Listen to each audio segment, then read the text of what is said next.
లూకాసు వార్త 23వ అధ్యాయము 34వ వచనం. యేసు, తండ్రి, వీరేమి చేయుచున్నారో వీరెరుగరు గనుక వీరిని క్షమించుము అని చెప్పాను. మొదటి మాట, తండ్రి వీరేమి చేయుచున్నారో వీరెరుగరు గనుక వీరిని క్షమించుము. క్షమాపణ మనిషికి చాలా కష్టతరమైనటువంటి పదం, నచ్చనటువంటి పదం. ఏ పదం అది? నచ్చనటువంటి పదం. చాలాసార్లు దేవుని యొక్క వాక్యం వింటూ ఉంటాం, కానీ యేసుక్రీస్తు ప్రభువారు వచ్చినటువంటి భూలోకానికి వచ్చినటువంటి ముఖ్య కారణం ఏంటంటే, ఇదే లూకాసు వార్తలో స్పష్టంగా దేవుడు మాట్లాడిన మాట, నశించిన దానిని వెదకి రక్షించడానికి మనుష్య కుమారుడి లోకానికి వచ్చాడు.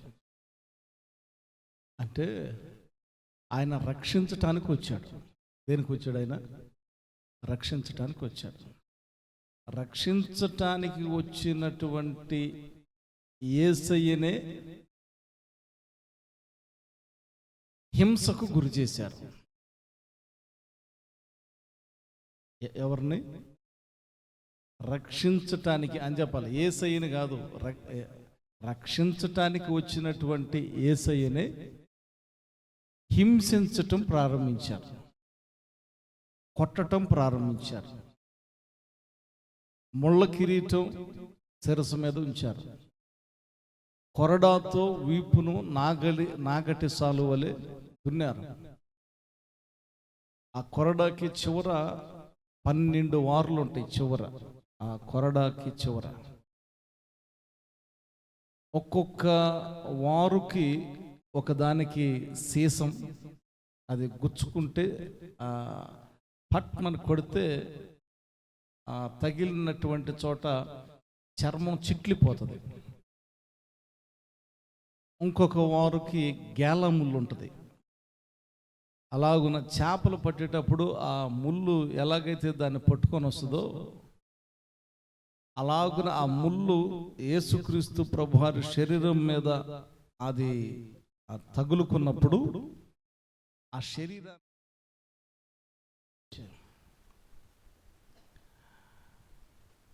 అలాగున రకరకాలుగా ఆ 12 వార్లు యేసుక్రీస్తు ప్రభువారి శరీరమును రక్తపు ముద్దగా మలిచాయి. సౌందర్యము కలిగినటువంటి యేసయ్య సొగసైనను స్వరూపమైనను లేక రక్తపు ముద్దగా మలచబడ్డాడు అని చూస్తాం. ఆయన ఎందుకు వచ్చాడు? నశించుతున్నటువంటి వారిని రక్షించడానికి వచ్చాడు. అలాగూ వచ్చినటువంటి యేసయ్యను హింసించటం, శిక్షించటం ప్రారంభించారు. సో ఆయన వచ్చింది రక్షించటానికైతే, ఎవరినైతే రక్షించటానికి వచ్చారో వారు గాయపరుచుట ద్వారా మొదట రక్షించటం, తర్వాత ఎరుగు, అయ్యా ముందు క్షమించు నాయనా అని పలకాల్సి వచ్చింది. రక్షించటానికి వచ్చినటువంటి ఆయన రక్షించటానికి వస్తే ఆయన్ని శిక్షిస్తూ ఉన్నారు, ఆయన్నే ఉల్టా కొడతా ఉన్నారు, హింసిస్తూ ఉన్నారు. పిడిగుద్దులు ముఖాన గుడ్డ వేసి పిడిగుద్దులు గుద్ది ఆ గుడ్డ తీసి నిన్ను గుద్దినటువంటి వాడు ఎవడో నువ్వు చెప్పు, నువ్వు నిజంగా ప్రవక్త అయితే అని హేళనాస్పదముగా చేస్తూ ఉంటే, రక్షించటానికి ముందే ఆయన అయ్యా వీరిని క్షమించు అని పలకాల్సి వచ్చింది. మొట్టమొదటి మాట జీవితంలో మనం ప్రశాంతంగా ఉండాలి అంటే మనలో ఏ కక్ష ఉండకూడదు. ఏమవుతుందంటే ఆటోమేటిక్గా బీపీ వచ్చేస్తూ ఉంటుంది. ఆటోమేటిక్గా మనుషులం కాబట్టి ఆటోమేటిక్గా బీపీ వస్తూ ఉంటుంది. అది ఎవరికి నష్టం? మనకే నష్టం. ఎవరికి నష్టం? లోన క్షమించేసుకొని పూర్తిగా వదిలిపెడితే మనసు ప్రశాంతంగా ఉంటుంది. లోన కక్ష పెట్టుకొని కనుక సాగితే మనం నెమ్మదిగా ఉండలేం. మనకే ఎక్కువ ఎఫెక్ట్ అవుతుంది. మనకే ఎక్కువ, మన శరీరమే ఎక్కువ డ్యామేజ్ అవుతుంది. కనుక క్షమించు ప్రభువా అని తండ్రితో పలికినటువంటి మాట. తండ్రి, వీరేమి చేయుచున్నారో వీరెరుగరు గనక.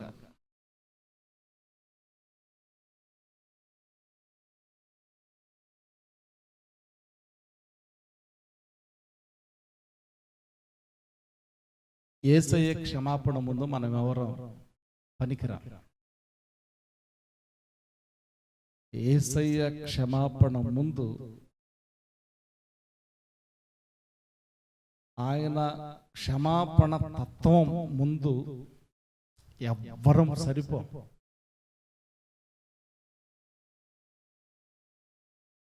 ఒక పక్క గాయపడుతూనే, గాయం అనుభవిస్తూనే, గాయాన్ని ఓర్చుకుంటూనే అదే గాయపరిచినటువంటి వారిని తండ్రిని బతిమలాడుకుంటూ ఉన్నాడు కదా.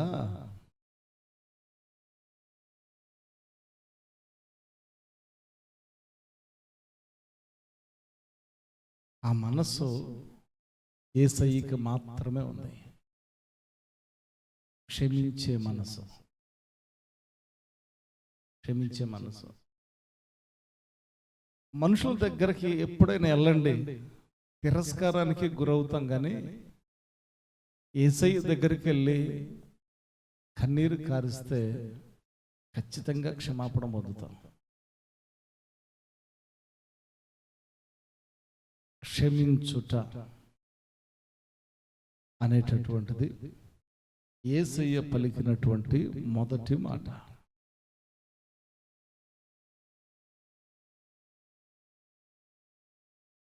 దేవుడు మనలను క్షమించాడు కాబట్టి మనం ఇక్కడ కూర్చున్నాం. మనుషులైతే మనం కూర్చోలేం. దేవుడు క్షమించాడు గనుకనే ఇక్కడ కూర్చున్నాం. దేవుడు క్షమించాడు గనుకనే నేను క్షమించబడ్డాను అనే ఒక నిశ్చయిత మనకు వచ్చింది. దేవుడు క్షమించాడు గనుకనే శాపము కొట్టివేయబడతా ఉంది. శాపం ఏమవుతుంది? కొట్టివేయబడతా ఉంది. కనుక మొదటి మాట, యేసయ్య క్షమించేటటువంటి దేవుడు. ఒక మాట ఈరోజు దేవుడు మనతో సూటిగా మాట్లాడుతున్నది ఏంటంటే, ఆయన రక్తముతో మనలను కడగటానికే మనల్ని నడిపించాడు. ఎందుకంటే ఏ ఒక్కరు నశించి నరకానికి వెళ్ళటం ఆయన చిత్తము కాదు. నశించిన దానిని వెదకి రక్షించటానికి ఆయన ఈ లోకానికి వచ్చాడు. దేవునికి స్తోత్రం, హల్లెలూయా. రెండవ మాటగా లూకా సువార్త 23వ అధ్యాయము 43వ వచనం. అందుకైన వానితో, నేడు నీవు నాతో కూడా పరదేశులో ఉండు అని నిశ్చయముగా నీతో చెప్పుచున్నాను నేను. దేవునికి స్తోత్రం, హల్లెలూయా, హల్లెలూయా. రెండవ మాట, ముగ్గురు అక్కడ ఉన్నారు. యేసయ్యతో పాటు మరిద్దరు కుడి పక్కన ఒకరు, ఎడమ ప్రక్కన ఒకరు ఉన్నారు. వారిరువురికి అక్కడ యేసయ్య కనపడతా ఉన్నాడు. వారిరువురికి యేసయ్య కనపడతా ఉన్నాడు. ఒకడు వ్యంగ్యంగా మాట్లాడుతూ ఉన్నాడు. ఏమని? ముందు నిన్ను నువ్వు రక్షించుకో,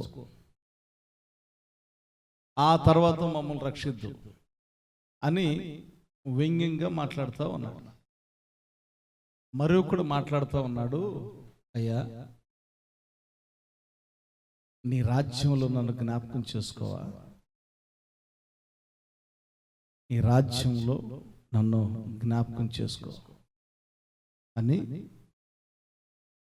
పరలోక రాజ్యం గురించి అడుగుతా ఉన్నాడు. ఆ అడిగినటువంటి వ్యక్తితో యేసయ్య పలికిన మాట, నేడే నీవు నాతో కూడా పరదేశిలో ఉందువు అని పలికాడు.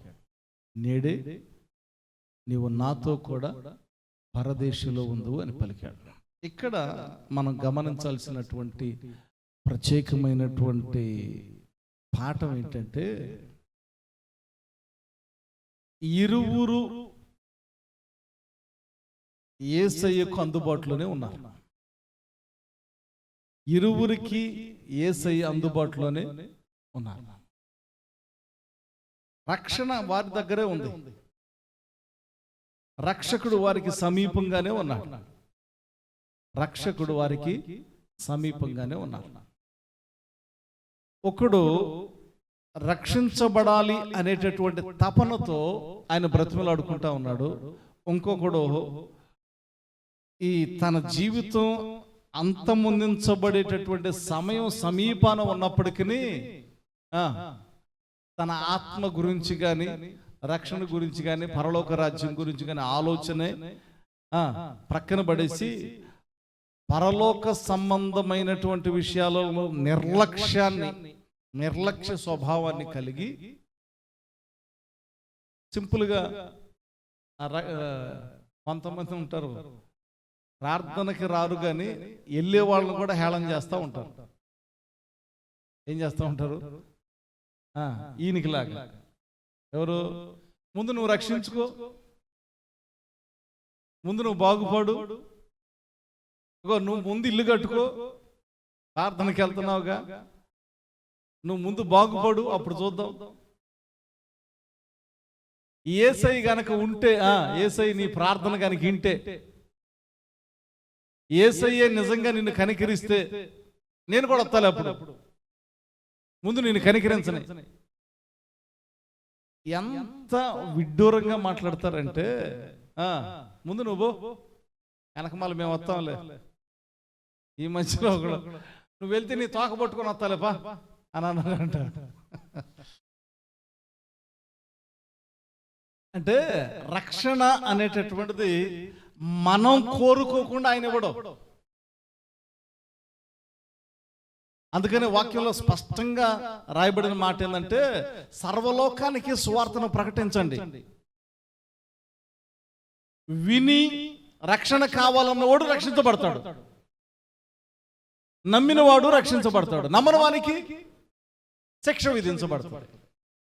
వాక్యంలో ఉన్నమాట, నమ్మినవాడు రక్షించబడతాడు, నమ్మని వానికి శిక్ష విధించబడతాడు. అంటే ఈ రక్షణ అనేటటువంటిది దేవుడు బలంతా తీసుకెళ్లి మనల్ని పరలోకంలో కూర్చోబెట్టడు. నీకు కలిగితే నిన్ను రక్షిస్తాడు. నీకు నరకానికి వెళ్ళకూడదు, పరలోకానికి వెళ్ళాలి అనేటటువంటి ఆ భయం, పరలోకం గురించి కోరిక, పరలోకం గురించి ఆశ, రక్షణ గురించినటువంటి ఆశ నీకు ఉండి నీవు నోరు తెరచి అయ్యా నన్ను రక్షించు అంటే రక్షిస్తాడు. నమ్మినవాడు రక్షించబడతాడు, నమ్మని వానికి శిక్ష. అంటే పరలోకం వెళ్ళాలా నరకం వెళ్ళాలా అనేటటువంటిది అది ఎవరికి వారి వ్యక్తిగత విషయం. ఇద్దరు దొంగలే, ఒకడు ఎక్కువని కాదు, ఒకడు తక్కువని కాదు, ఇద్దరు సమానమే. అంటే పరలోకంలోకి పోయే వాళ్ళందరూ ఏదో గొప్పోళ్ళని కాదు, నరకానికి వెళ్ళే వాళ్ళందరూ ఏదో భ్రష్టులని కాదు, వాళ్ళు నమ్మారు, పరలోకానికి వెళ్తున్నారు. వీరు నమ్మల, అంతే తేడా. ఏ భేదము లేదు, నీతిమంతుడు లేడు, ఒక్కడు లేడు, ఏ భేదం లేదు. అందరూ పాపం చేసి దేవుడు అనుకరించ మహిమను పొందలేకపోతా ఉన్నారు. స్థితి ఒక్కటే, మానవుని స్థితి ఒక్కటే. కానీ మానవుడు కోరుకుంటే, నమ్మితే రక్షించబడతాడు. ఆయన అడిగాడు, ప్రభువా నీ చిత్తమైతే నీ రాజ్యంతో వచ్చేటప్పుడు నన్ను జ్ఞాపకం చేసుకో అన్నప్పుడు, నేడు నీవు నాతో కూడా పరదేశంలో ఉందువు అనేటటువంటి మాట యేసయ్య పలికినటువంటి మాటగా చూస్తూ ఉంటాం. మూడోది, యోహాను సువార్త 19వ అధ్యాయము 26-27 వచ్చిన. యోహాను సువార్త 19వ అధ్యాయము 23,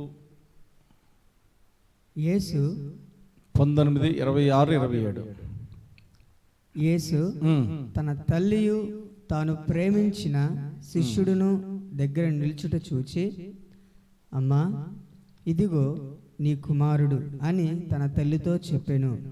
తరువాత శిష్యుణ్ణి చూచి, ఇదిగో నీ తల్లి అని చెప్పెను. ఆ గడియ నుండి ఆ శిష్యుడు ఆమెను తన ఇంట చేర్చుకొనెను. మూడవ మాట, యేసుక్రీస్తు ప్రభువారు ఆయన 30 సంవత్సరాలు తల్లి దగ్గరే ఉన్నాడు. అప్పుడప్పుడు ఏ పని నిమిత్తమైతే ఆయన వచ్చాడో ఆ పనిని చూసుకుంటున్నప్పటికీ తల్లిని అంటి పెట్టుకునే ఉన్నాడు. తల్లిని అంటి పెట్టుకునే ఉన్నాడు. బాధ్యత కలిగి ఉన్నాడు కుటుంబం పట్ల బాధ్యత కలిగి ఉన్నాడు. వడ్రంగి పని చేసేవారు. ఏ పని చేసేవారు? వడ్రంగి పని చేసేవారు. వడ్రంగి పని చేసేటప్పుడు ఆ కట్టెలు లేపాలా వద్దా? లేపాలి. ఇప్పుడు మిషన్స్ వచ్చినాయి, కానీ అప్పుడు కట్టెలు లేపాల్సి వచ్చేది, నరుకు రావాల్సి వచ్చేది, మొయ్యాల్సి వచ్చేది. యేసుక్రీస్తు ప్రభువారు బలవంతుడు అని చెప్తారు, ఆజానుభావుడు అని చెప్తారు. సో ఆయన పుష్టి కలిగినటువంటి స్థితిలో ఆ వడ్రంగి పని చేస్తూ ఉండేవాడు. సో అలాగ వడ్రంగి పని చేస్తూ 30 సంవత్సరాలు గడిపిన తర్వాత తల్లిని చూసుకుంటూ 30 సంవత్సరాలు గడిపిన తర్వాత 3.5 సంవత్సరాలు సేవ నిమిత్తం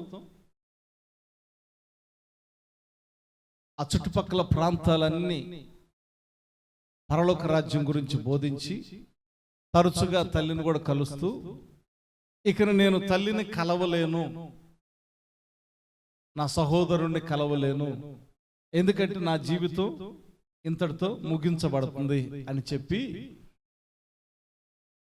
తల్లిని కుమారుడికి తల్లిని పరిచయం చేస్తూ బాధ్యత అప్పగిస్తా ఉన్నాడు. ఏం అప్పగిస్తా ఉన్నాడు? బాధ్యత అప్పగిస్తా ఉన్నాడు.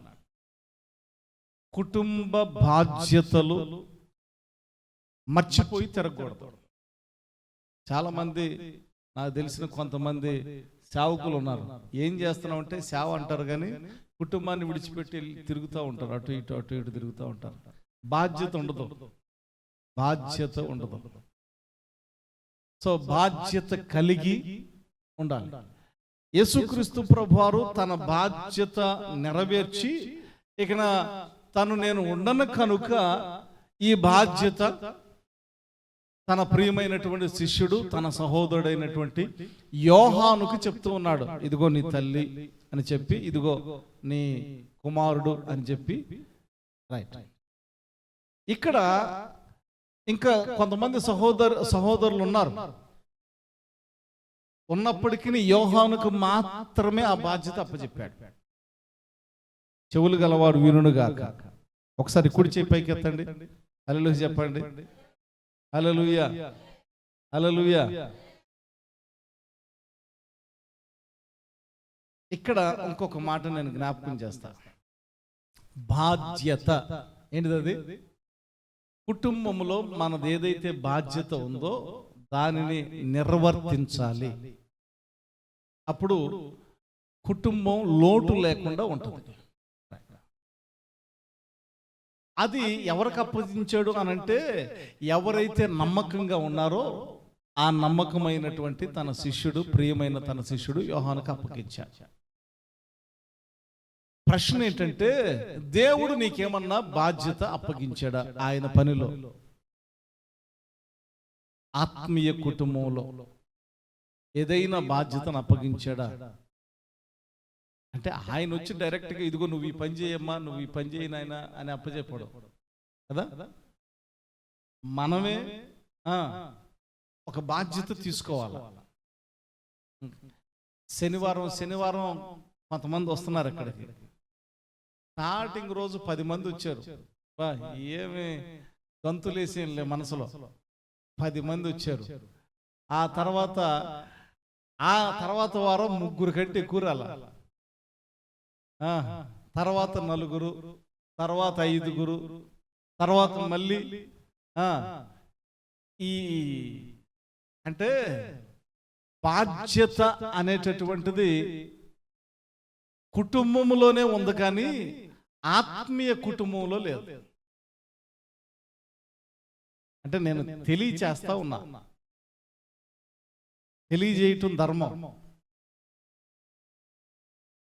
ఏం చేస్తా ఉన్నాను? తెలియజేస్తా ఉన్నా. ఈ స్థలం దేవుణ్ణి ఆరాధించటానికి అనుకూలంగా ఉంది.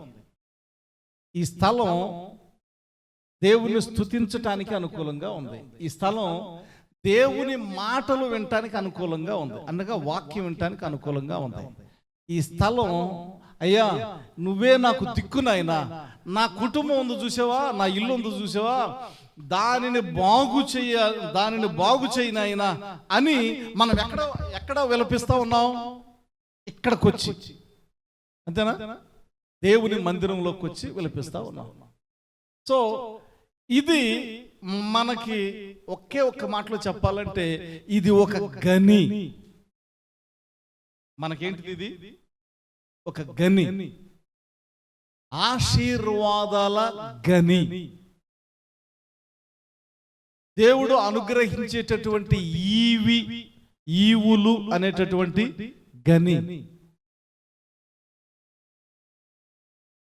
క్షమించమని ప్రార్థన చేయొచ్చు, ఆశీర్వదించని ప్రార్థన చేయొచ్చు, నాయన బిడ్డలను దీవించినాయనని ప్రార్థన చేయొచ్చు, భర్తను మార్చినాయనని ప్రార్థన చేయొచ్చు, సమస్యలు తీర్చినాయనని ప్రార్థన చేయొచ్చు, నాయన కృంగిపోయాను నన్ను లేవనెత్తు ప్రభు అని ప్రార్థన చేయొచ్చు. అనేకమైనటువంటి ప్రతికూల పరిస్థితులకు ఇది సమాధాన నిలయం. అవునా కదా? మందిరం. సో మన ఇంటిని రోజు శుభ్రపరుచుకుంటాం. మరి ఇలాంటి గని, ఇలాంటి నిధి అన్నప్పుడు, ఆశీర్వాద నిలయం అన్నప్పుడు, దీనిని కూడా శుభ్రపరచుకోవాల్సినటువంటి, భద్రపరచుకోవాల్సినటువంటి బాధ్యత ఎవరిది అని అంటే, ఎవరెవరైతే అడుగు పెడతారో వారు అందరిది ఇది. హల్లెలూయా. ఒకసారి 2 చేతులు పైకి గట్టిగా. అమ్మ ఇది ఎవరిది? ఇది ఎవరిది? మనది. ఎవరిది? ఎవరైతే వచ్చి అడుగుపెట్టి దేవుని స్తుతిస్తూ, ఆరాధిస్తూ, ఆనందిస్తూ, దేవుని కనపరుస్తూ, దేవుని ఆశీర్వాదాలు పొందుకొంచు, దేవుని దేవునికి కృతజ్ఞతాస్తుతులు చెల్లిస్తూ ఎవరైతే అడుగుపెట్టి దేవుని మందిరంలో నివసిస్తారో ఇది వారందరిది. అవునా? మరి మన బాధ్యత మనం నెరవేర్చాలిగా. ఇది మన ఇల్లు అన్నప్పుడు బాధ్యత ఉండాలా లేదా? మన ఇల్లు అన్నప్పుడు అయ్యా పెద్దయినా ఉండాలా లేదా?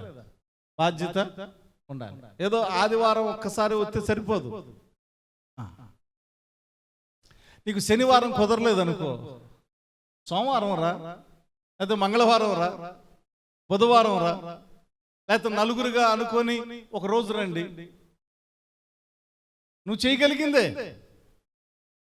కుర్చీలు తుడు, లేకపోతే ఇది కొంచెం ఊడు, లేకపోతే ఎదరా ఒక చోట కూర్చొని ఏదన్నా పిచ్చి గడ్డి ఉంటే దాన్ని క్లీన్ చేసి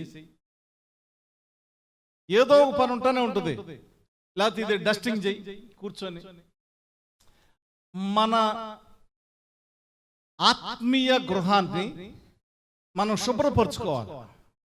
ఇది మన బాధ్యత, ఇది మన బాధ్యత. అప్పుడు నలుగురుగా వచ్చినప్పుడు ఐక్యత ఉంటుంది, బలం ఉంటుంది, ఉజ్జీవంగా సాగిపోతూ ఉంటాం. సో దేవుడు యోహానుకు ఒక బాధ్యత అప్పచెప్తున్నాడు. నీకు కూడా ఒక బాధ్యత అనేది దేవుని మందిరములో ఉంటే నీవు ధన్యుడవు, ధన్యురాలు. నీవు ధన్యుడవు, ధన్యురాలు. ఇక్కడ తల్లి కొంచెం భోజనాలు ఇబ్బంది అవుతుంది, నువ్వు వస్తే కొంచెం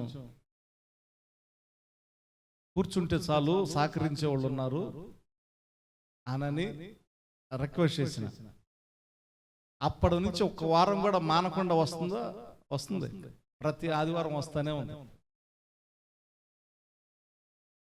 ప్రతి అంటే ఒక బాధ్యత, దేవుని మందిరంలో ఒక బాధ్యత కలిగి మనం ఉండటం, అది మనకి ధన్యత, అది మనకి ఆధిక్యత, అది మనకి ఒక గొప్ప ఏం చెప్పొచ్చు, ప్రివిలేజ్. It's a honour. అది ఒక గౌరవం, అది ఒక ఘనత, అది ఒక దేవుని మందిరములో ఒక బాధ్యత అనేది మనకుంటే అది మనకి ఘనత. దేవునికి స్తోత్రం. హల్లెలూయా, హల్లెలూయా. ఘనత, ఘనత. కనుక మనం అంటూ ఒక బాధ్యత కలిగి, ఆత్మీయ కుటుంబంలో బాధ్యత కలిగి ఉండాలి. దేవుని స్తోత్రం. హల్లెలూయా, హల్లెలూయా. ఎన్ని మాటలు చెప్పుకున్నాం? 3 మాటలు చెప్పుకున్నాం. ఎన్ని మాటలు చెప్పుకున్నాం? 3 మాటలు. బాధ్యత కలిగి మనం ఉండాలి. 4వ మాటగా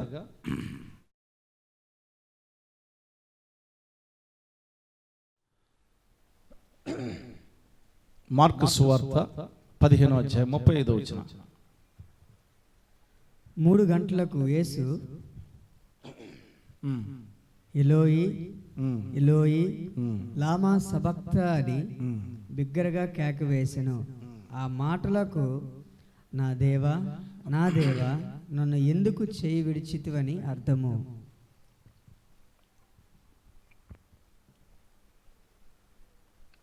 దేవునికి స్తోత్రం. హల్లెలూయా, హల్లెలూయా.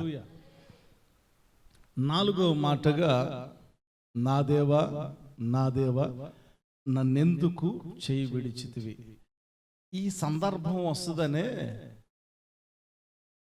యేసయ్య ఏమని ప్రార్థన చేశాడంటే, ఈ పాత్ర నా యొద్ద నుంచి తొలగించు, ఈ గిన్నె, ఈ పాత్ర నా యొద్ద నుంచి తొలగించు. ఎందుకు తొలగించమన్నాడంటే, నీవు నేను ఎడబాటు అయ్యే రోజు ఉండకూడదు అని. ఇక్కడ విడిచిపెట్టాడు. నా దేవా, నా దేవా, నన్ను ఎందుకు చేయి విడిచితివి అన్నాడు కదా. అనగా తండ్రి దగ్గర నుంచి విడవబడటం ఆయనకి ఇష్టం లేదు. మీకు అర్థం కావటానికి చెప్తా. మనం ప్రేమించేటటువంటి వ్యక్తులు మనతో మాట్లాడకపోతే,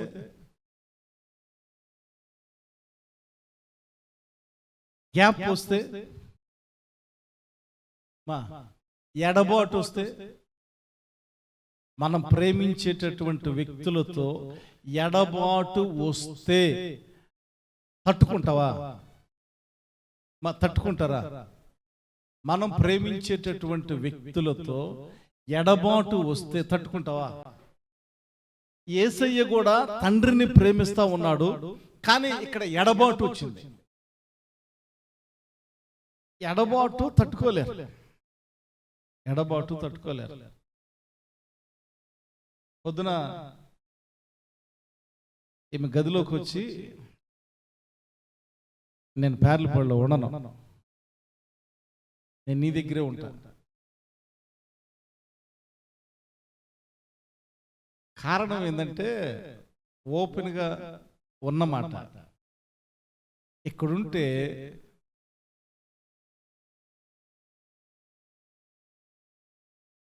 ఆమె ఆటలు అన్ని సాగుతాయి.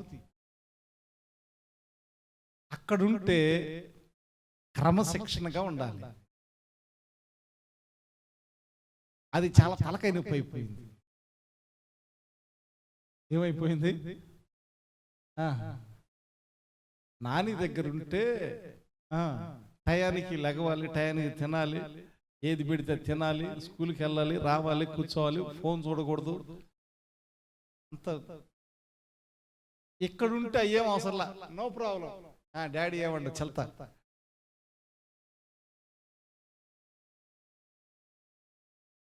సో అందుకనే క్రమశిక్షణ పెట్టేటటువంటి వారి వల్ల జీవితం బాగుపడుతుంది.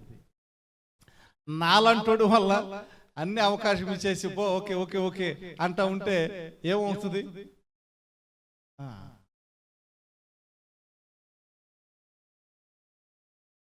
ఏదో కోణంలో అట్లాగా ఆ ప్రేమ ఆ బంధం అది ముడిపడినప్పుడు అది తండ్రి కుమార్తె గాని, తండ్రి కొడుకు గాని, తల్లి కొడుకు గాని, లేకపోతే స్నేహితులు గాని, ఏదో ఒక కోణంలో ఆకర్షించబడి సన్నిహితంగా ఉన్నప్పుడు వారు విడిపోవటం అనేటటువంటిది చాలా వేదనగా ఉంటుంది. మన ఆప్తులు, ప్రేమించేవారు, మనల్ని మంచిగా అనుకునేవారు విడిపోవుట అనేటటువంటిది, తెగిపోవటం, బంధం తెగిపోవటం, స్నేహం తెగిపోవటం అనేటటువంటిది చాలా మనోవేదనగా ఉంటుంది. కొంతమంది వ్యక్తిని, ప్రేమించే వ్యక్తిని దూరం అయినప్పుడు నెల తిరగక ముందే పక్కగా అయిపోతారు.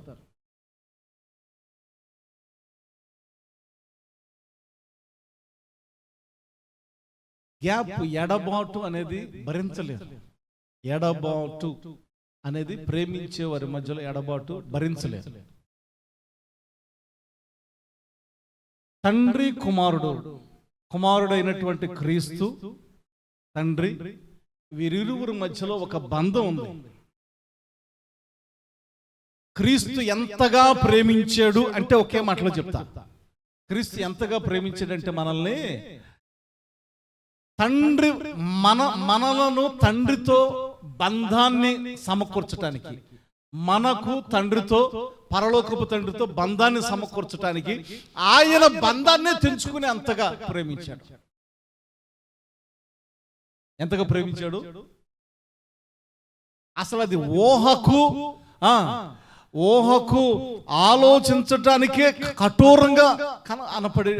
కఠోరంగా ఉండేటటువంటి పరిస్థితి అది. కుమారుడైనటువంటి క్రీస్తు ఎప్పుడు కూడా తండ్రి చిత్తానికి వ్యతిరేకంగా చేయలేదు. తండ్రి చిత్తాన్ని మాత్రమే చేయటానికి నిత్యము తండ్రితోనే ఉండేవాడు. రాత్రంతా ఆయన ప్రార్థనలో ఉండేవాడు. పగలు నా తండ్రి చిత్తాన్ని నెరవేరుస్తున్నాను అనేవాడు. ఏ అద్భుతాలు చేసినా నా తండ్రి మహిమార్థమై చేస్తున్నాను అనేవాడు. ప్రతి స్థితిలో తండ్రిని కనపరుస్తూ ఉండేవాడు. చాలా పర్యాయాలు వాక్యంలో కొత్త నిబంధనలు చూస్తా ఉన్నప్పుడు నా తండ్రిని నేను కనపరుస్తున్నాను అనేటటువంటి అర్థాన్ని చూస్తాం. ఆ బంధం నిన్ను నన్ను ఆయనతో ఒక బంధాన్ని, దేవునితో ఒక బంధాన్ని, పరలోకపు తండ్రితో ఒక బంధాన్ని కలిగించటానికి ఆయన తండ్రితో ఉన్నటువంటి బంధాన్నే త్యాగం చేయలేకపోయాడు. అది తట్టుకోలేకపోయాడు. ఆదాము ద్వారా తెగిపోయినటువంటి ఆ బంధం, మరలా తిరిగి మానవునితో దేవుని కలిసి మరలా బంధం సమకూర్చబడటానికి యేసయ్య తన తండ్రితో ఉన్నటువంటి బంధాన్ని తెంచుకోవాల్సి వచ్చింది. కారణం ఏంటి? పాపిని ప్రేమిస్తాడు, పాపాన్ని ద్వేషిస్తాడు. ఏం చేస్తాడు? పాపిని ప్రేమిస్తాడు, పాపాన్ని ద్వేషిస్తాడు. కానీ మన కొరకు యేసయ్య మన పాప భారం మోస్తూ ఆయన పాపికి మలసపడ్డాడు. పాప భారాన్ని మోస్తూ ఉన్నప్పుడు తండ్రి పాప భారాన్ని మోస్తూ ఉన్నాడు. పాప భారాన్ని మోస్తూ ఉన్నటువంటి ఆయనకి విముఖుడైపోయాడు.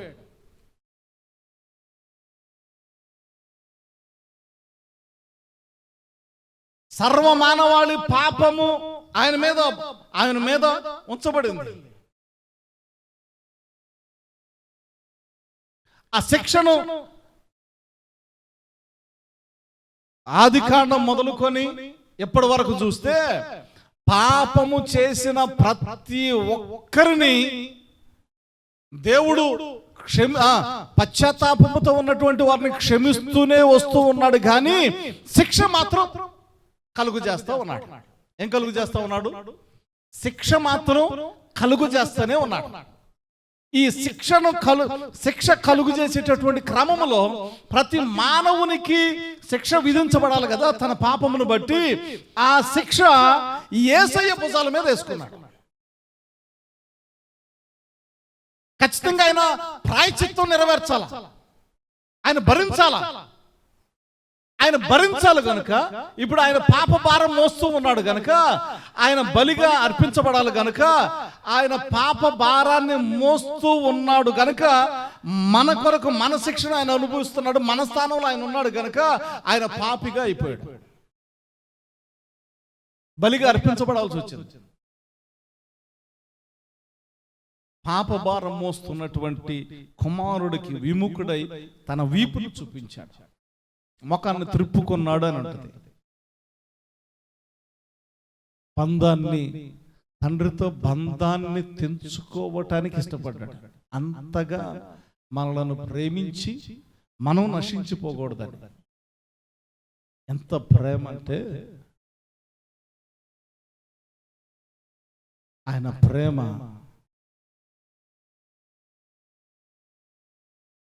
ఇందాక ప్రేమ మీద పాట ఉంది నాయన.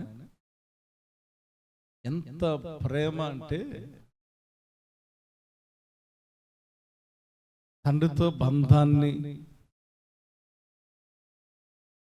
తెంచుకోటానికి కూడా ఇష్టపడి మనం నరకానికి వెళ్ళకూడదని దేవుడు లోకమును, అందుకనే దేవుడు లోకమును ఎంతో ప్రేమించినట్టు. కల్వరిలో నీ ప్రేమ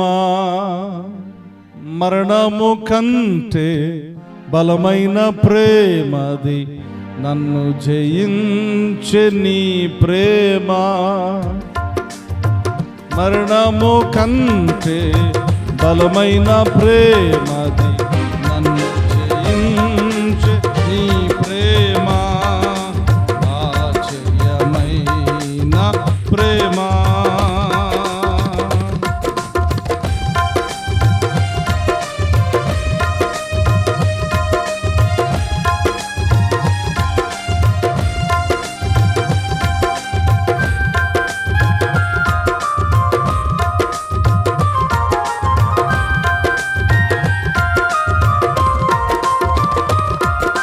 పరమును వీడిన ప్రేమ, ధరలో పాపిని వెదకిన ప్రేమ. పరమును వీడిన ప్రేమ, ధరలో పాపిని వెదకిన ప్రేమ. నన్ను కరుణించి ఆదరించి సేద తీర్చి నిత్య జీవమిచ్చే, శ్రమలు సహించిన ప్రేమ నాకై శాపము నోర్చిన ప్రేమ. శ్రమలు సహించిన ప్రేమ నాకై శాపము నోర్చిన ప్రేమ. విడనాడని ప్రేమది ఎన్నడూ ఎడబాయదు. విడనాడని ప్రేమది ఎన్నడూ ఎడబాయదు. ఆశ్చర్యమైన ప్రేమ కల్వరిలోని ప్రేమ, మరణము కంటే బలమైన ప్రేమది, నన్ను జయించే నీ ప్రేమ. మరణము కంటే బలమైన ప్రేమది, నన్ను జయించే నీ ప్రేమ. ఆశ్చర్యమైన ప్రేమ, నా స్థితి చూచిన ప్రేమ, నాపై జాలిని చూపిన ప్రేమ. చప్పలు కొడతా.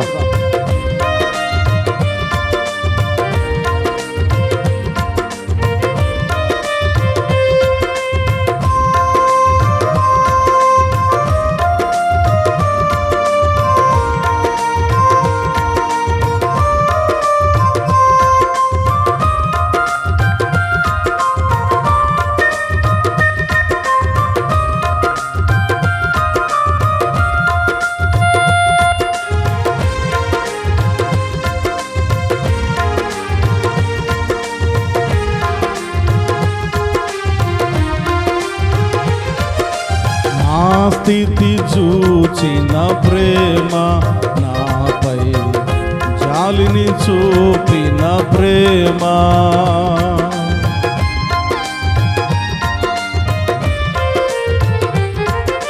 నా స్థితి చూచిన ప్రేమ, నాపై జాలిని చూపిన ప్రేమ.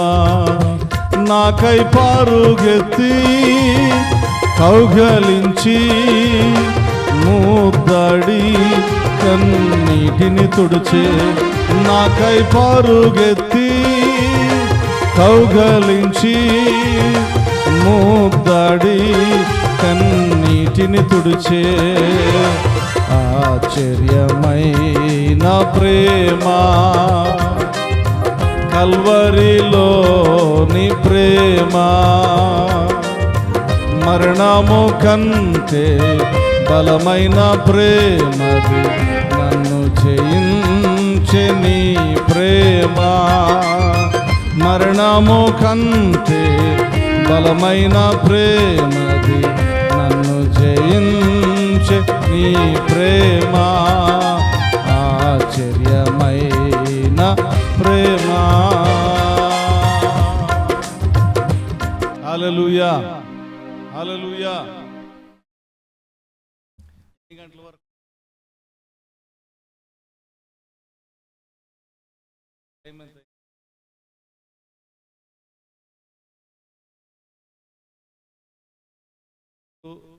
7 నిమిషాలు. 2 గంటల 7 నిమిషాలు. ఇంకా నిండా 50 నిమిషాలు ఉంది. ఎన్ని నిమిషాలు? 50 నిమిషాలు ఉంది.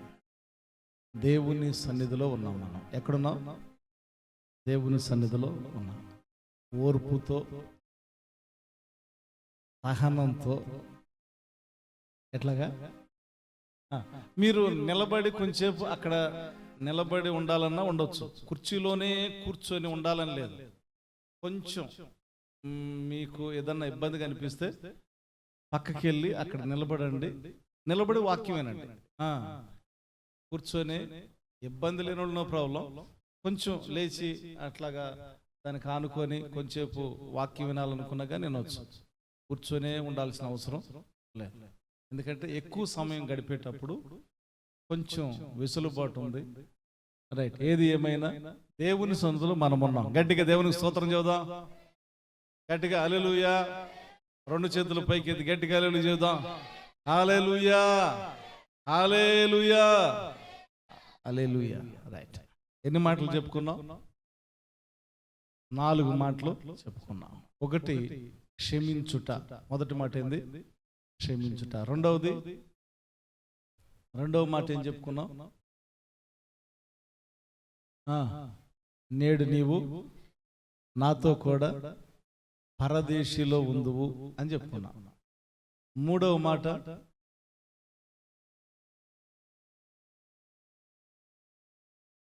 పెద్దాయన, మూడవ మాట బాధ్యత కలిగి ఉండాలి. మనం ఎక్కడైతే ఉన్నామో అది నువ్వు ఆఫీసులో పనిచేయచ్చు. ఏం చేయొచ్చు? నువ్వు ఆఫీసులో పనిచేయచ్చు, లేకపోతే ఏది పొలంలో పనిచేయచ్చు. అమ్మా ఎక్కడ? పొలంలో పనిచేయచ్చు. నువ్వు ఎక్కడ పని చేస్తున్నా, ఎక్కడ నివసిస్తున్నా అక్కడ మనం ఎలా ఉండాలంట? బాధ్యత కలిగి ఉండాలి. ఆసామి లేనప్పుడు ఒకలాగా, ఆసామి ఉన్నప్పుడు ఒకలాగా కాకుండా మనం పొలంలో ఉన్నా, లేకపోతే ఎక్కడన్నా ఆఫీసులో పని చేస్తున్నా, లేకపోతే ఇంకో పనిలో ఉన్నా, లేకపోతే ఇంట్లో ఉన్నా, ఇంట్లో కొంతమంది వ్యక్తులు భర్త ఉన్నప్పుడు ఒకలాగా, లేకపోతే భార్య ఉన్నప్పుడు ఒకలాగా, లేకపోతే తల్లిదండ్రులు ఉన్నప్పుడు ఒకలాగా కాదు. కానీ ఎప్పుడైనా మన బాధ్యత ఏదైతే ఉందో బాధ్యతను నిర్వర్తిస్తే, చిన్న దానిలో నమ్మకంగా ఉంటే దేవుడు ఏం చేస్తాడంట? చిన్న పనిలో నమ్మకంగా ఉంటే దేవుడు పెద్ద పని అప్పగిస్తాడంట. ఎంత పనులు నమ్మకంగా ఉంటే? చిన్న పనుల్లో బాధ్యత కలిగి. ఇప్పుడు వెళ్తా ఉన్నాం, ఆ చీపురు అక్కడ పడిపోయింది. దాన్ని లేపి అక్కడ పెట్టిన దానికను చూసుకుంటానే వెళ్తా ఉన్నారనుకో, దాంతో మనకి ఎందుకు లేదు. దాని అర్థం ఏంది? చిన్న విషయాలు మనకేమి లేదు, బాధ్యత లేదు. చిన్న విషయాలలో బాధ్యత మనకున్నప్పుడు దేవుడు పెద్ద విషయాలని మనకు అప్పగిస్తాడు. ఏ విషయాలు నమ్మకంగా ఉన్నప్పుడు? చిన్న విషయాలు. అక్కడ క్లాత్ పడిపోయింది అనుకో, అది తీసి గోడ మీద ఉన్నా పెట్టాలి. లేకపోతే అమ్మ ఇక్కడ క్లాత్ ఉండిపోయింది,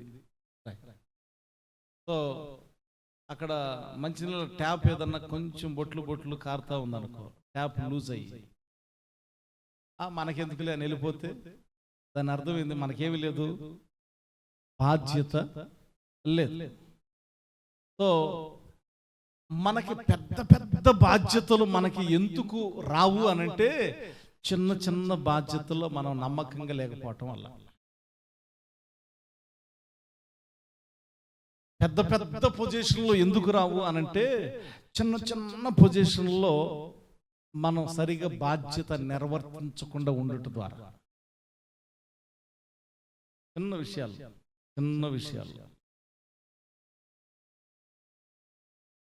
అనిల్ అనే ఒక ఆయన ఉంటాడు హైదరాబాదు చర్చిలో.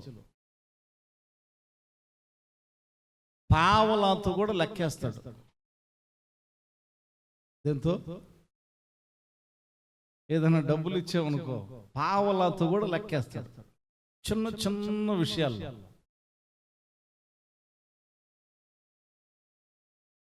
నిన్న మనోడు ఉన్నాడు కదా, ఎవరు? కిషోర్. ఒరే నీ దగ్గర డబ్బులు ఎంత ఉన్నాయిరా? నేను 5,000 ఇచ్చాను, తర్వాత మళ్ళీ ఎంతో ఇచ్చాను, ఎంత ఉన్నాయిరా నీ దగ్గర అన్నా. ఒక అవగాహన కోసం తెలుసుకోవటానికి, వేరే పని ఉంది, దానికి ఎంత ఇవ్వాలి, ఆడి దగ్గర ఎంత ఉన్నాయి అని అడిగాడు. 73 రూపాయలు ఉన్నాయి అన్నాడు. ఎన్ని రూపాయలు ఉన్నాయంట? నా పక్కన ఒక ఆయన కూర్చొని పక్కున నవ్వాడు. అదేందండి, ఏదో ఒక 100 రూపాయలు ఉండయి అనాలా, లేకపోతే ఒక 50 రూపాయలు ఉండయి అనాలా, లేకపోతే సరే ఒక 70 ఉండ, అది రూపాయితో కూడా చెబుతున్నాడు. ఏంది అంటే నమ్మకత్వం. చిన్న చిన్న వాటిల్లో నమ్మకత్వం, అది రూపాయితో కూడా, అది చిన్న వస్తువే కావచ్చు. సో చిన్న చిన్న వాటిల్లో కూడా నమ్మకత్వాన్ని కలిగి ఉన్నప్పుడు దేవుడు పెద్ద పెద్ద విషయాల్లో ఆయన మనకి బాధ్యతలు అప్పగిస్తూ ఉంటాడు. కనుక దేవుడు అప్పగించక ముందే మన పరిధిలో మనం నమ్మకంగా బాధ్యత కలిగి ఉండాలి. సో బాధ్యత కలిగి ఉండాలి. దేవునికి స్తోత్రం, హల్లెలూయా. నాలుగవది ఏం చెప్పుకున్నాం? నా దేవా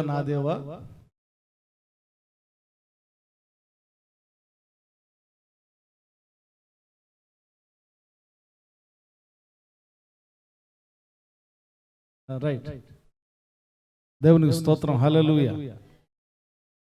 సో రైట్, 4 కరెక్ట్గా 2:15 అయింది. ఎంత అయింది? 45 నిమిషాలు మనం ప్రభు సన్నిధిలో ఉండబోతా ఉన్నాం.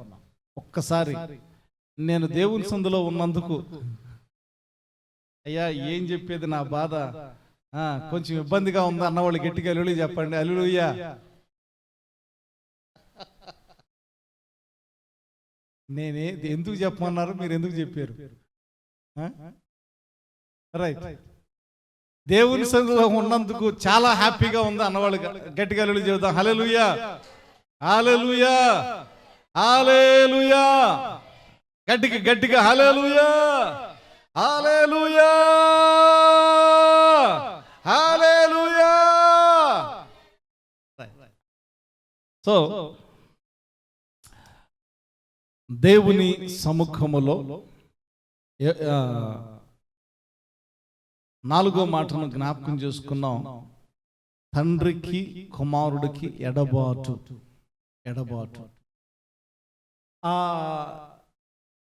ఒక్క చిన్న మాటను నేను జ్ఞాపకం చేసి నెక్స్ట్ మాటకి వెళ్తాను. తండ్రితో కుమారుడు ఎడబాటు అవటం ఇష్టమా? తండ్రితో కుమారుడు ఎడబాటు అవటం ఇష్టమా? ఇష్టం లేదు. ఆయనకి సమీపాన ఉన్నాడు, అంటకట్టబడి ఉన్నాడు, కలిసి ఉన్నాడు. ఈ ఎడబాటు కొరకే దేవా అసలు ఇది వద్దు, నాకు నువ్వు కావాలి, ఈ గిన్నె నా యుద్ధ నుంచి, ఈ పాత్ర నా యుద్ధ నుంచి తొలగించు అని మరలా నీ చిత్తమే సిద్ధించునుగాక అని ఆ ఎడబాటును కూడా నిన్ను కలపటానికి ఆయన ఎడబాటు అయ్యాడు. చూసావా? ఆ త్యాగాన్ని, ఆ బలియాగాన్ని మనము నిర్లక్ష్యము చేస్తే అర్థమే లేదు. ఆయన అంత బాధతో ఎడబాటయ్యి కూడా మనల్ని కలిపాడు కదా తండ్రితో. ఆయన అంత త్యాగం చేసినప్పుడు ఆ త్యాగాన్ని, ఆ విలువను మనం గుర్తు పెట్టుకొని మనము తండ్రికి సమీపాన ఉండవలసినటువంటి వారమై ఉన్నాము. అలాగున తండ్రికి సమీపాన లేకపోతే దాని అర్థం ఏందో తెలుసా? యేసుక్రీస్తు ప్రభువారి త్యాగాన్ని నీవు గుర్తించట్లేదు, దానిని నిర్లక్ష్యం చేస్తున్నావని అర్థం. దేవునికి సమీపాన లేకపోతే నీవు సిలువను నిర్లక్ష్యం చేస్తా ఉన్నావు. సిలువ సిలువ యాగాన్ని, సిలువలో ఆయన అర్పించబడినటువంటి విధానం మనం ఏం చేస్తా ఉన్నాం? నిర్లక్ష్యం చేస్తా ఉన్నాం. అంటే గుర్తించట్లా, ఆ విలువను గుర్తించలేని స్థితిలో ఉన్నాం. ఆ విలువను గనక గుర్తిస్తే, యేసుక్రీస్తు ప్రభువారు చేసినటువంటి ఆ త్యాగాన్ని, ఆ ఎడబాటును, దాని విలువలు గనక మనం గుర్తించగలిగితే కృతజ్ఞతగా దేవుడిచ్చిన ధన్యతను బట్టి నిత్యము ప్రభువుకు సమీపాన ఉంటాం. దేవునికి స్తోత్రం. హల్లెలూయా, హల్లెలూయా, హల్లెలూయా, హల్లెలూయా, హల్లెలూయా. సమీపాన ఉండాలి. దేవునికి ఎట్లా ఉండాలంట? సమీపాన ఉండాలి, ఆయనకి దగ్గరగా ఉండాలి. దేవునికి స్తోత్రం. సమీపించలేనటువంటి తేజస్సులో ఆయన ఉన్నప్పటికీ మనము ఆయనకి సమీపాన ఉండాలి. అప్పుడు మనము సిలువ యాగమును, దాని విలువను గుర్తించినటువంటి వారు. దేవునికి స్తోత్రం. మరి ఒక మాటను మనం జ్ఞాపకం చేసుకుందాం. 5వ మాట, యోహాను సువార్త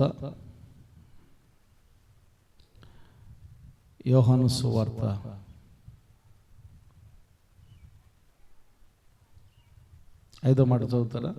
19వ అధ్యాయం 28వ వచనం. అటు తరువాత సమస్తమును అప్పటికి సమాప్తమైనదని యేసు ఎరిగి లేఖనము నెరవేరునట్లు నేను దప్పుకొనుచున్నానెను. మరల చదువునైనా.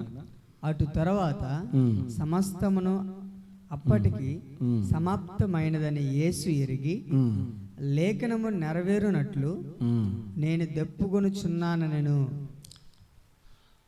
ఆ బాధలో కూడా లేఖనాలను జ్ఞాపకం చేసుకుంటూ ఉన్నాడు. సిలువలో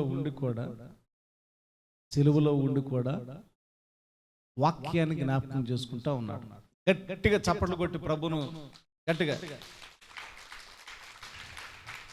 హల్లెలూయ పాటలతో, ఆనంద గీతాలతో కొడలా. హల్లెలూయ పాటలతో, చప్పట్లేని పడాలి. ఆనంద గీతాలతో కృపామయుండ నీ మేలులన్నీ స్మరించి స్తుతింతును. వినపడతలా? కృపామయుండ నీ మేలులన్నీ స్మరించి స్తుతింతును. హల్లెలూయా. సిలువలో ఏం చేస్తా ఉన్నాడు ఆయన? లేఖనాలను గుర్తు చేసుకొని అప్పటికే ఆ లేఖనాల ప్రకారము, అంతేనా ఉంది? అంతేనా ఉంది? దేని ప్రకారం? లేఖనాల ప్రకారము. అంటే సిలువ అంటే మనకు గుర్తొచ్చేది ఏంది? శ్రమలు. అంతేనా మనం అనుకునేది? సిలువ అంటే దాని అర్థం ఏమనుకుంటాం? శ్రమలు. చాలా మంది పెళ్ళిళ్ళు చేసుకోరు. ఈ 40 రోజుల్లో చాలా మంది పెళ్ళిళ్ళు ప్రోగ్రాం ఏముండదు. ఆ శ్రమలన్నీ వాళ్ళ కొత్త అనే భావన. ఆయన శ్రమ పడింది మనకు శ్రమ లేకుండా తీసేయటానికి ఆయన శ్రమ పొందితే, ఇది మంచి రోజులైతే ఈ రోజుల్లో కార్యాలు ఏమి చేసుకోరు. మంచి కార్యాలు ఎవరు ఇష్టపడరు. కానీ ఇది విమోచించబడేటటువంటి తరుణం. మన యొక్క శాపాన్ని, మన యొక్క పాపాన్ని, మన యొక్క భ్రష్టత్వాన్ని సిలువలో కొట్టివేయటానికి ఆయన సిద్ధపడుతున్నటువంటి తరుణం. ఎంత గొప్ప ఆధిక్యత కదా. సో సిలువలో ఆయన లేఖనాలను జ్ఞాపకం చేసుకుంటా ఉన్నాడు.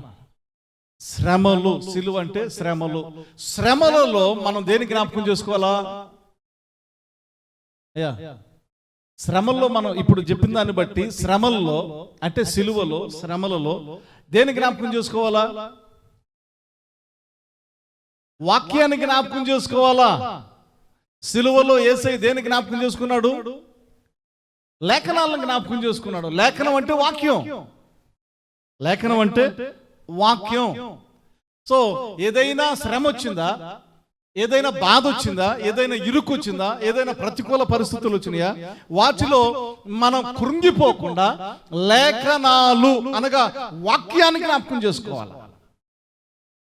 వాక్యాన్ని జ్ఞాపకం చేసుకుంటే వాక్యము నేను స్వస్థపరుస్తుంది, వాక్యము నిన్ను బలపరుస్తుంది, లేఖనాలు నిన్ను బలపరుస్తాయి, కృంగిన నిన్ను లేవనెత్తుతాయి, లేఖనాలు నిన్ను ధైర్యపరుస్తూ ఉంటాయి. లేఖనాలు నిన్ను విమోచిస్తూ ఉంటాయి. నీకున్నటువంటి శ్రమల నుంచి, సిలువకు సాదృశ్యమైనటువంటి శ్రమలు ఎప్పుడైనా వస్తే, శ్రమలో ఉంటే, శోధనలో ఉంటే లేఖనాలను జ్ఞాపకం చేసుకోవాలి. అనగా వాక్యాన్ని జ్ఞాపకం చేసుకోవాలా. ఆ వాక్యము అనగా దేవుని జ్ఞాపకం చేసుకోవాలా. ఆది యందు వాక్యం ఉండెను, వాక్యము దేవుని యొద్ద ఉండెను, వాక్యమే దేవుడై ఉండెను. అనగా నీ శ్రమల్లో దేవుడే నీకు దిక్కు. ఆయన దగ్గరకు వస్తే నీ శ్రమలు, ఆ శ్రమలు యేసయ్య సిలువలో ఎందుకు భరిస్తున్నాడు తెలుసా? ఆ శ్రమ ఎందుకు భరిస్తున్నాడు తెలుసా? ఆ శ్రమ నీది నాది. అర్థమవుతుందా? ఆ శ్రమ ఊరిది. మా సిలువలో యేసయ్య భరించే శ్రమ ఊరిది, నీది నాది. మనం భరించాల్సింది ఆయన భరిస్తున్నాడు. ఆయన అంటే ఎవరు? వాక్యమై ఉన్న ఆయన. సో నీవు నీ శ్రమల్లో వాక్యాన్ని జ్ఞాపకం చేసుకుంటే, అనగా ఆ ప్రభువుని జ్ఞాపకం చేసుకుంటే నీ శ్రమలు ఆయన భరిస్తాడు. గట్టిగా చప్పట్లు కొట్టి ప్రభువును మహింపరుద్దాం. గట్టిగా చప్పట్లు కొట్టి ప్రభువును మహింపరుద్దాం. హల్లెలూయా, హల్లెలూయా. శ్రమలలో ఆయన గుర్తు చేసుకోవాలి. మనం ఆదరణ కలిగిస్తాడు. లేఖనాలను జ్ఞాపకం చేసుకుంటా ఉన్నాడు. సిలువలో దేని జ్ఞాపకం చేసుకుంటా ఉన్నాడు? లేఖనాలను జ్ఞాపకం చేసుకుంటా ఉన్నాడు. లేఖనాలను జ్ఞాపకం చేసుకుంటా ఉన్నాడు. కనుక మనము కూడా లేఖనాలను జ్ఞాపకం చేసుకోవాలి. లేఖనాలను నెరవేరుస్తూ ఆయన వచ్చినటువంటి పని ఏదైతే ఉన్నాడో, ఏదైతే నెరవేర్చాలో అదంతా నెరవేరుస్తూ ఉన్నాడు. ఆయన ఏదో వచ్చి సిలువ వేయబడటం కాదు, కానీ లేఖనాలు సారముగా, ప్రవచనాలు సారముగా అన్ని లేఖనాలను నెరవేరుస్తూ, అనగా తండ్రి ఆజ్ఞలను, తండ్రి ఇచ్చినటువంటి వాగ్దానాలను నెరవేరుస్తూ వచ్చాడు. దేవునికి స్తోత్రం. హల్లెలూయా. క్లుప్తంగా మరొక 2 మాటలు జ్ఞాపకం చేసుకుందాం. 6వ మాట, యోహాను సువార్త 19వ అధ్యాయము 30వ వచనం. యేసు ఆ చిరకను పుచ్చుకొని సమాప్తమైనదని చెప్పి తల వంచి ఆత్మను అప్పగించెను. ఈ మాట నాకు చాలా ఇష్టమైన మాట. అందరూ ఒక్కసారి ఏది స్మైల్ ఇస్తారా అమ్మా? ఇష్టం అన్నప్పుడు ఏమొస్తుంది? నవ్వు వస్తుందా రాదా? ఇష్టం అన్నప్పుడు నవ్వు వస్తుందా రాదా? ఇది నాకు ఇష్టమైనటువంటి మాట. ఏందయ్యా అంత ఇష్టమేముంది అంటే, ఆయన ఒక పని నిమిత్తం వచ్చాడు. యేసయ్య ఒక పని నిమిత్తం వచ్చాడు. దాని మధ్యలోనే ఆపేలా, దానిని పూర్తిగా సమాప్తం చేసి సమాప్తమాయను అని పలికాడు. చాలా మంది ఆరంభ శూరులు అంటారు. చాలా మంది ఉంటారు. ఏ శూరులు అమ్మా అనండి? ఆరంభ శూరులు. శూరులు అంటే ఏంది? గొప్ప యోధులు, గొప్పోళ్ళు. ఏ గొప్పోళ్ళు? పనిని ప్రారంభించటమే తెలుసు, అంత గొప్పోళ్ళు. ఏం తెలుసు వాళ్ళకి? పనిని ప్రారంభించటమే తెలుసు. మరుసటి రోజు ఆ పని ఉండదు. మరుసటి రోజు ఆ పని కనపడదు. అరే నిన్ననేగా ఏదో చక్కగా పని చేస్తున్నాం మంచిగా, ఏంది అని అంటే అది అయిపోయింది అని.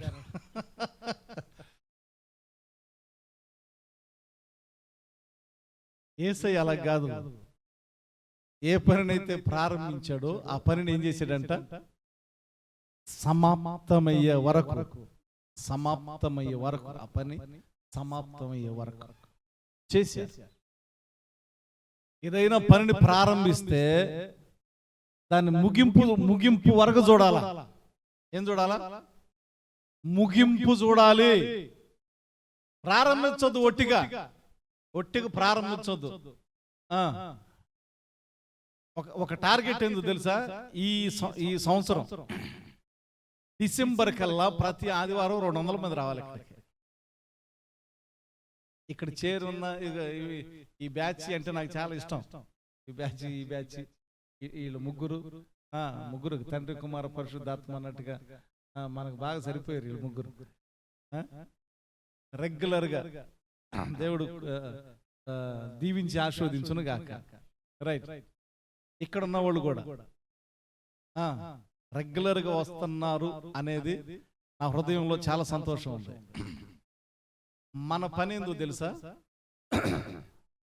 డిసెంబర్ వచ్చేసరికి 300 మంది రావాలి రెగ్యులర్గా. ఏది మొదట ఆదివారం కాదు, మొదట ఆదివారం కార్యక్రమం ఉంది కాబట్టి మొదట ఆదివారం వస్తారు, అది కాదు. ప్రతి ఆదివారం ఎంతమంది రావాలా? మొదట ఆదివారం 300 మంది వచ్చినా పర్లా, మొదట ఆదివారం 300 మంది వచ్చినా పర్లా. కానీ లాస్ట్ ఆదివారం కూడా ఎంతమంది రావాలి? 200 మంది ఖచ్చితంగా రావాలి. టార్గెట్ అదే. మళ్ళీ దాన్ని పెంచితే భారం అయిపోద్ది. మనం చేయగలిగిందే పెట్టుకోవాలా. ఒక పనిని ప్రారంభించాలి, కానీ ఏం చేయాలి? ముగింపు చూడాలి. సో మీరేం చేస్తారో నాకు తెలియదు. నిండా వందనాలు ఆయన. కూర్చోండి.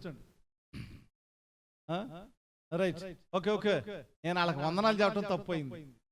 దేవా నన్ను క్షమించిన ఆయన.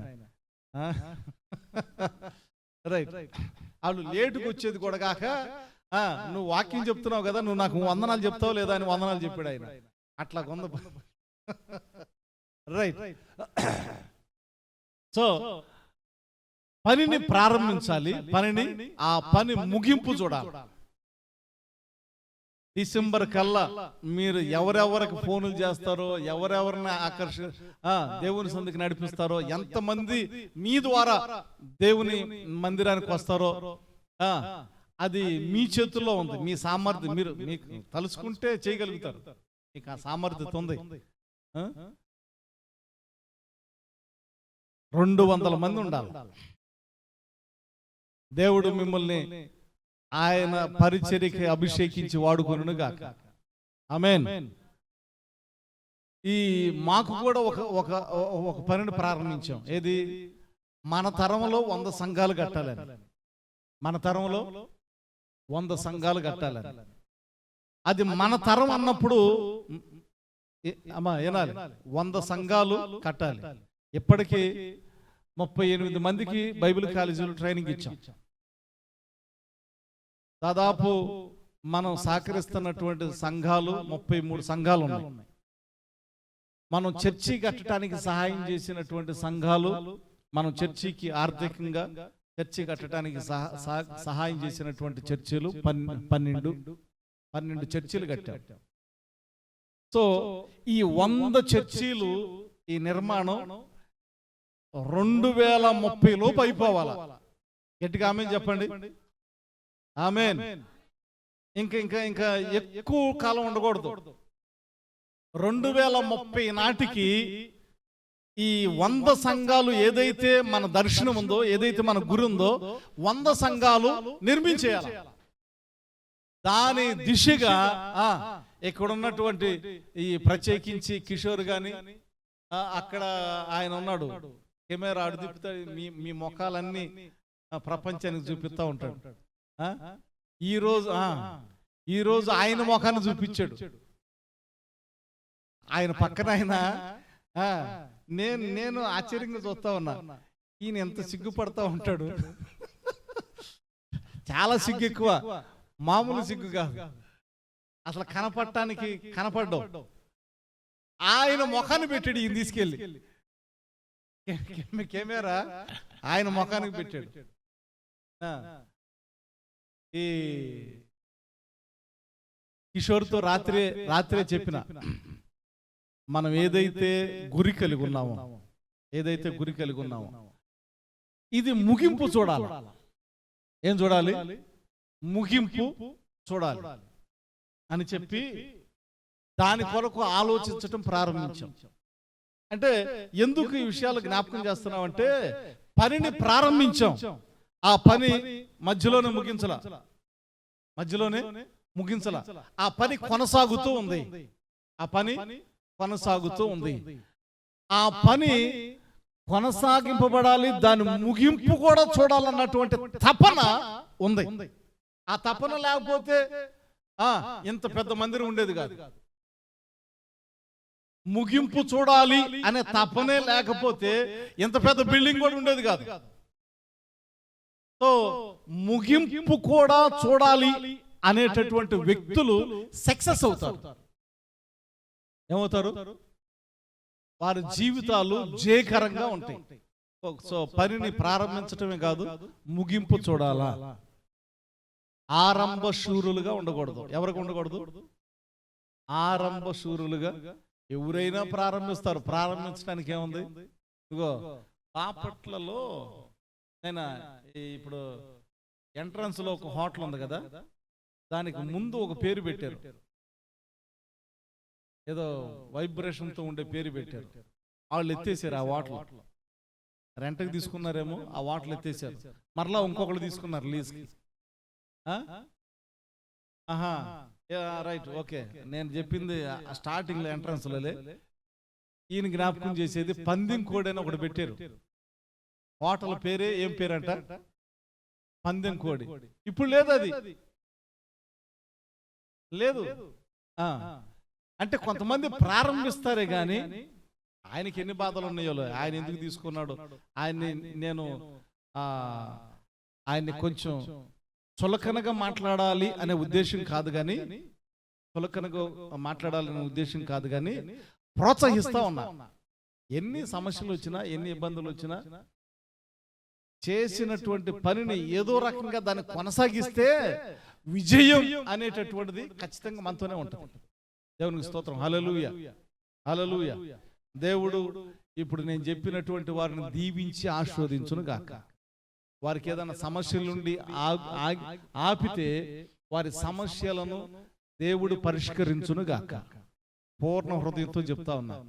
ఎందుకంటే ఎవరిని చులకనగా మనం మాట్లాడకూడదు. దేవునికి స్తోత్రం. హల్లెలూయా. యేసయ్య కూడా సమాప్తము అని చెప్పగలిగేటట్లుగా ఒక పనిని దిగ్విజయంగా మానవుల యొక్క రక్షణకై ఆయన ఏదైతే చేయాలని వచ్చాడో ఆ పనిని సంపూర్ణంగా దేవుడు చేశాడు. దేవునికి స్తోత్రం. హల్లెలూయా, హల్లెలూయా, హల్లెలూయా. సమాప్తం చేశాడు. సమాప్తం అయిన తర్వాత ఆయన ఆత్మను, 7వ మాట, ఆయన ఆత్మను తండ్రికి అప్పగించుకున్నాడు. ఏం చేశాడు? ఆయన ఆత్మను తండ్రికి అప్పగించాడు. ఆది కాండంలో మనం చూస్తాం ఏమని, ఆయన నరుణ్ణి నిర్మించటానికి మట్టితో తన పోలిక చొప్పున తన స్వరూపంలో చేసి వాని నాసిక రంధ్రంలో ఈయన ఊపిరి ఊదాడంట. నరుడేమయ్యాడు? జీవాత్మాయను అని ఉంటుంది. నరుడేమయ్యాడు? అందరూ చెప్పండి. నరుడేమయ్యాడు? దేవుడు ఊపిరి ఊదినప్పుడు నరుడేమయ్యాడు? జీవాత్మాయను. ఇప్పుడు ఆత్మ ఎక్కడి నుంచి వచ్చింది? ఆయన దగ్గర నుంచి వచ్చింది. ఆయన దగ్గర నుంచి వచ్చింది. మరలా తిరిగి ఏం చేయబడాలి? ఆయనకు అప్పగించబడాలి. కనుక తండ్రి, నేను సమాప్తం చేశాను ఆ పనిని. ఏ పనినైతే, ఏ ఉద్దేశంతోనైతే నువ్వు నన్ను పంపించావో ఆ పనిని పూర్తి చేశా. కనుక నా ఆత్మను, అది నీ దగ్గర నుంచి వచ్చింది కాబట్టి మరలా తిరిగి నీకే అప్పగించుకుంటా అని చెప్పి సిలువ బలియాగాన్ని సక్సెస్ఫుల్ గా, దిగ్విజయముగా ఆయన వచ్చినటువంటి పనిని పూర్తి చేసి, ఏం చేసి?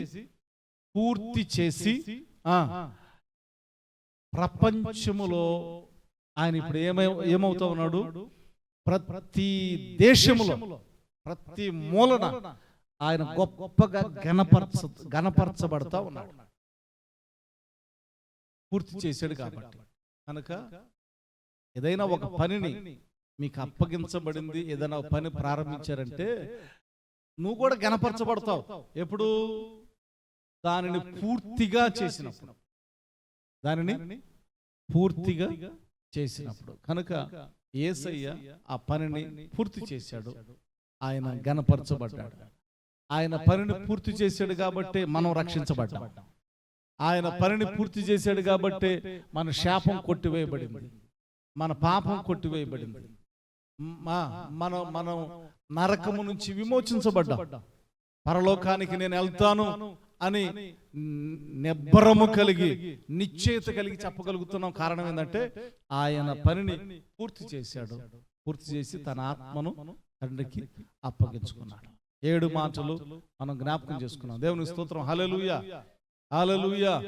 కనుక ప్రియులారా, సిలువలో పలికినటువంటి 7 మాటలు, ఆఖరికి ఒక మాట చెప్పి ముగిస్తా.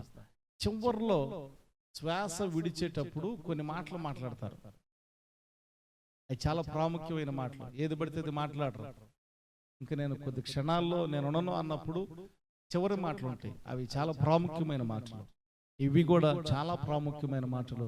వాటిలో మొదటిది క్షమించుట. మొదటిది క్షమించుట. క్షమించండి, మనం క్షమించబడతాం. క్షమించబడ్డాము అంటే పరలోక రాజ్యం మనదే. ఎందుకంటే క్షమించబడిన వారు ఏం స్వతంత్రించుకుంటారు? నరకం నుంచి తప్పించబడి పరలోక రాజ్యాన్ని స్వతంత్రించుకుంటారు. క్షమించండి. సో లేఖనం సెలవిస్తున్నటువంటి మాట, ఈ ప్రత్యేకంగా ఈ 7 మాటలు దేవుడు మన యొక్క ఆత్మీయ మేలులకై దీవించి ఆశీర్వదించును గాక. ఆమేన్, ఆమేన్. హల్లెలూయా, హల్లెలూయా, హల్లెలూయా, హల్లెలూయా. దేవుడు ఇంతవరకు చెప్పినటువంటి మాటలను మన యొక్క ఆత్మీయ మేలులకై దీవించి మన హృదయములో ఫలింపచేయును గాక.